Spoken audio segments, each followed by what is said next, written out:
Let's bring in Kevin Green, senior markets correspondent, right away to help set up the action today. Hey, KG, I am glad to be back with you. I know you had a vacation. I took an extra day off yesterday. So let's talk about the latest between the U.S. and China. You've got this, it seems like this tit for tat back in play again. You had Friday things escalating, cooling over the weekend. You had this bounce on Monday. You had looked at it as a potential dead cat bounce. I'm curious to know if you think that that's what we saw. And now you have a ratcheting up of actions on the China side. And there is some activity on the U.S. side in terms of fees on ships right now, honestly, both sides. So catch people up on where things stand on the latest between the U.S. and China. Yeah, there's a lot going on here, Diane. Obviously, we had a really strong day yesterday for the S&P 500. We tried to recover at least half of that drop that we had on Friday here. But the reason why you kind of called it a little bit of a potential dead cat bounce, we don't know if it's going to be or not, is the fact that we did actually have outsized volume on Friday. We also did break some key areas of support, like that 20-day moving average. And so coming close to that 50-day moving average, coming back yesterday, the E-mini S&P 500 pretty much touched the 20-day moving average. And now we are seeing a little bit of a pullback. So we probably have a little bit of a consolidation range, at least for now, until the news flow either allows us to break higher, make new all-time highs, or we break a little bit lower. What you're talking about with the news yesterday or last night, for that matter, China did sanction U.S. units from this Hanwha Ocean company. Now, they are a shipbuilder for the United States here, and this is one of the other actions. They do believe that this company could be potentially a security risk for the country if you look at China. So they did actually impose this.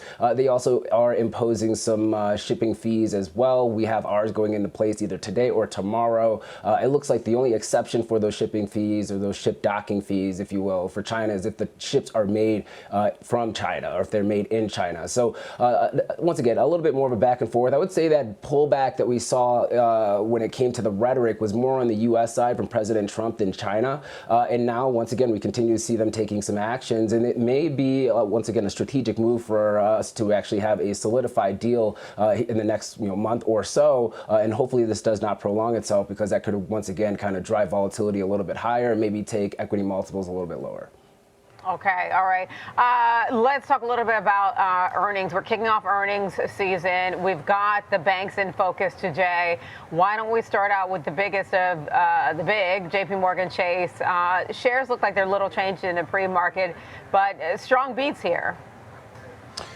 Yeah, definitely. I mean, when you're kind of looking at JP Morgan, when they report, we don't see a very strong upside reaction. Usually it's either muted and then potentially some profit taking actually taking place, no matter what the earnings are here. But we did see the company actually beat on top and bottom line here. Revenue coming in at $47.12 billion. Street was looking for around $45.4 billion. And the adjusted earnings per share came in at $5.07. Street was looking for around $4.84. The trading revenue did come in at a record for the quarter at $8.9 billion, boosting the volatility that we've seen in the market, as well as the trade policies from the administration has also provided them some opportunities when it comes to the trading front. And also fixed income trading, once again, beating the street's expectations, coming in about $300 million above the street's expectations as well. Now, once again, they are benefiting from deregulation, maybe some of the president's policies, but the CEO, Jamie Dimon, did also acknowledge geopolitical risk tensions that could be out there that could actually hit the economy and also impact their business.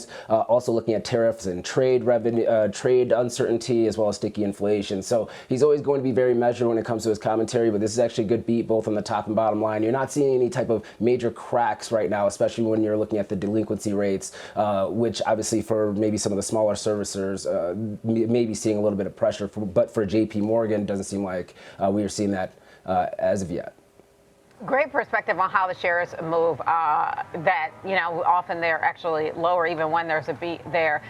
So let's talk a little bit about Wells Fargo. Those shares are higher in the pre-market off the back of its quarterly report card. You also have Charlie Scharf adding another role to his title. Besides CEO, he'll now be the chairman of the board. But let's talk the numbers. What are your takeaways here? Yeah, I would say mixed at best, but I think the market is giving them the benefit of the doubt. They have had some negative news over the last week and a half or so, but you did see Q3 net income coming in at $5.59 billion, roughly around $1.66 per share. That beat the street's estimate of $1.55 per share. Net interest income coming in at $11.95 billion. As you talked about at the opening, that was actually a slight miss. She was looking for around $12.01 billion, but they did guide for net interest income for 2025 to come in flat on a year-over-year basis, slightly beating the street's expectations. They are also seeing an uptick when it comes to credit card utilization rates. So when you're looking at the non-interest income, that actually increased by 9.3% on a year-over-year basis. Their wealth management business is also gaining some traction. That has been a little bit of a laggard over the last couple of years, and they are participating in this M&A activity. They are actually advising Union Pacific in their $72 billion acquisition of Norfolk Southern Corp. So that's just kind of showing you some of that activity, which is actually a little bit more of a high margin business, is actually ticking up for them. So once again, seeing a decent little pop to the upside in pre-market trading here. Their traders are kind of discounting this quarter, looking at the guidance moving forward, and it looks like they're holding up for now. Okay, and let's talk about the levels that you're watching, especially but given the perspective that you gave for markets yesterday. For the S&P 500, what are you watching out for your levels to the upside and the downside, and what do you think the market's going to pay most attention to? Is it going to be this U.S.-China, where we are with that? Is that going to kind of take precedence over bank earnings? Oh, probably. I mean, I think the market's probably waiting for that truth post to see how President Trump is kind of taking the news from overnight, and probably we will react after that. To the upside, looking for the S&P 500 area of resistance, 6,665. To the downside, 6,550. We have a VIX at around 21.5 right now, so an implied move of around 1.3% to the upside or downside.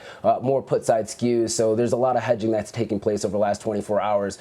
We have to just basically recover that 20-day moving average. I think that's going to be key for a lot of technical traders that are out there. And until we do so, be cautiously optimistic around that bounce from yesterday. I was wondering if that was going to be what was, kind of the tail of the tape today, that 20-day moving average and what to pay attention to there. All right. Thank you, KG. That's our Kevin Green, Senior Markets Correspondent.